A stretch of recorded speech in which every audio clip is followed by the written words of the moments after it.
Mudah-mudahan kita semuanya dirahmati oleh Allah Subhanahu wa taala. Hingga malam ini kita sudah berada di 10 akhir Ramadan. Sudah di penghujung Ramadan. Yang ketika nanti usai kita melaksanakan bulan Ramadan ini, mengisi puasa di siang harinya, kemudian menghidupkan malam-malamnya dengan ibadah tentunya, janji Allah yang pernah kita sampaikan dan tercatat dalam Al-Quran adalah la'allakum tattaqun. Secara tidak kita sadari bahwa apa yang kita lakukan selama bulan Ramadan ini itu adalah merupakan bentuk madrasah rabbaniyah, pembentukan karakter. Dan tanpa kita sadari pula bahwa selama Ramadan kita jalani ini akan terbentuk nilai-nilai yang baik dalam hidup kita. Yang pertama, bahwa Ramadan mendidik kita dalam prosesi madrasah rabbaniyah ini. Ketika kita siang hari berpuasa, kemudian malamnya kemudian kita isi dengan berbagai macam ibadah. Ada salat tarawih, salat witir, salat tahajud, membaca Al-Quran dan sebagainya. Ini secara tidak langsung adalah mengkonfirmasi bahwa kita adalah orang-orang yang beriman. Karena memang semua aktivitas ibadah di bulan Ramadan, ketika kita mau mengisinya dan mengamalkan apa yang ada kewajiban dalam bulan Ramadan tersebut, itu adalah sejatinya hanya orang-orang yang beriman. Seperti Allah Subhanahu wa taala telah menekankan di pangkal ayat yang ujungnya adalah la'allakum tattaqun, kepastian menjadi orang yang bertakwa adalah ya ayyuhalladzina amanu, wahai orang-orang yang beriman.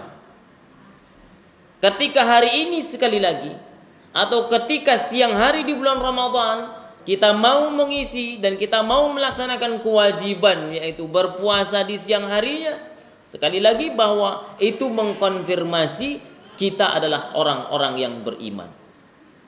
Ketika kita sudah dinyatakan dan menyatakan diri menjadi orang-orang yang beriman, maka sesungguhnya ini adalah modal yang besar untuk mendapatkan kebahagiaan dunia dan akhirat.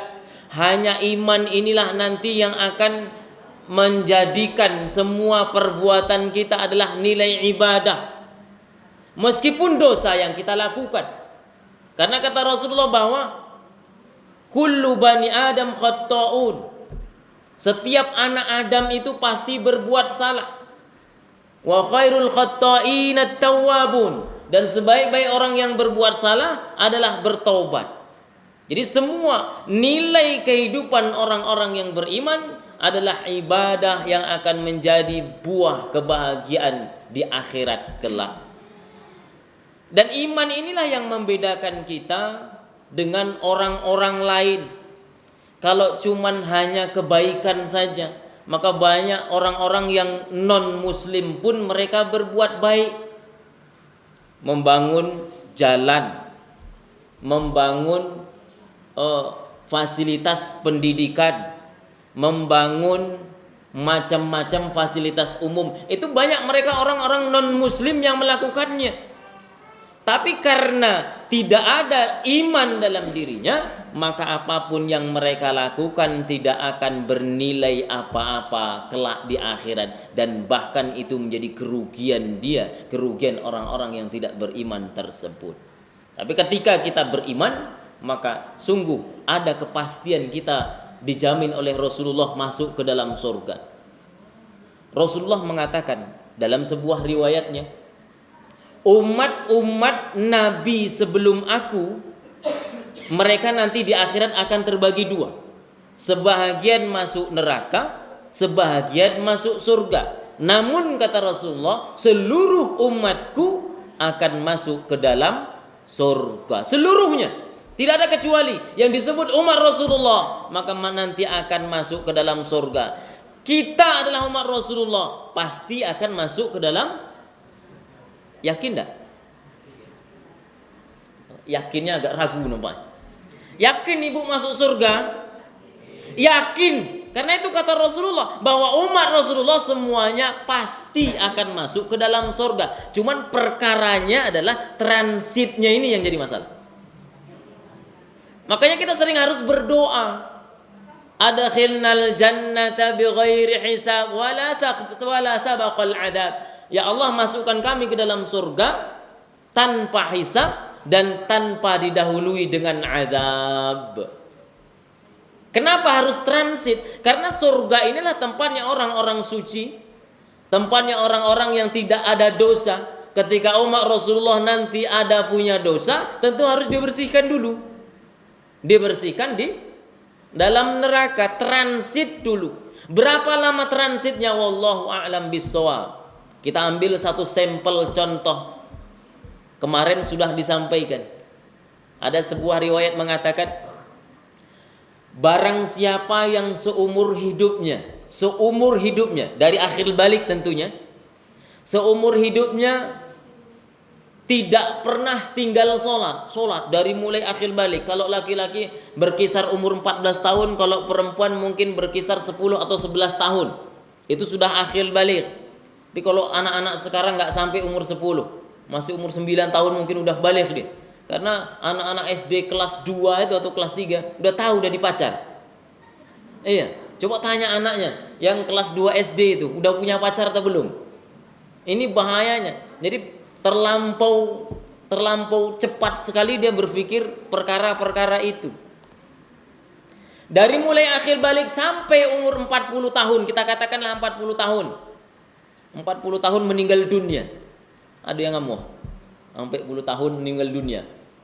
Nggak, walaupun kita tahu bahwa kematian itu pasti, tapi kalau disuruh duluan pasti nggak ada yang mau, termasuk saya juga nggak mau. Pak Ustadz mau duluan mati, enggak. Tapi kalau udah ada jaminan masuk surga ya nggak apa-apa. Ini masih banyak dosa, taubat dulu.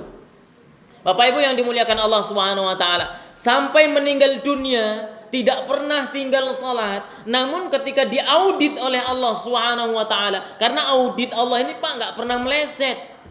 Kalau audit BPK masih bisa kita kicuh Pak, walaupun agak-agak payah. Tapi kalau auditnya Allah, dari sekecil apapun nanti itu akan tampak. Termasuk sholat kita. Setelah diperiksa, diaudit oleh Allah Subhanahu Wa Taala, ternyata ada sholat subuhnya yang tinggal 1. Dari 40 tahun yang kita kerjakan sholat nggak pernah tinggal, ternyata ada 1 yang tinggal sholat subuhnya. Apa kata Rasulullah? Maka dia harus direndam di neraka jahanam selama 30 tahun. Oh, woi, baca itu lah. 30 tahun itu 30 tahun akhirat. Perbandingannya 1 hari di akhirat itu sama dengan 1000 tahun di dunia. 30 tahun itu berapa hari kira-kira? Dikali 365. Setelah dapat dikali 1000. Segitulah lamanya nanti di akhirat dan di dalam neraka jahanam kalau tinggal sholat subuh 1. Yang jadi pertanyaannya, lay bara yang tinggal 2 lay 2 3 atau 2 tahun 2 tahun 3 tahun tinggal sholat subuh. Nah, tinggal kalikan saja. Terima kasih ya guys sudah mengunjungi channel kami dan menonton sampai akhir video. And don't forget to subscribe ya guys. Semoga video ini bermanfaat. Jangan lupa ya guys, please jangan lupa klik tombol subscribe guys, karena subscribe itu gratis. Dan semoga yang sudah subscribe selalu mendapatkan rezeki yang berlimpah.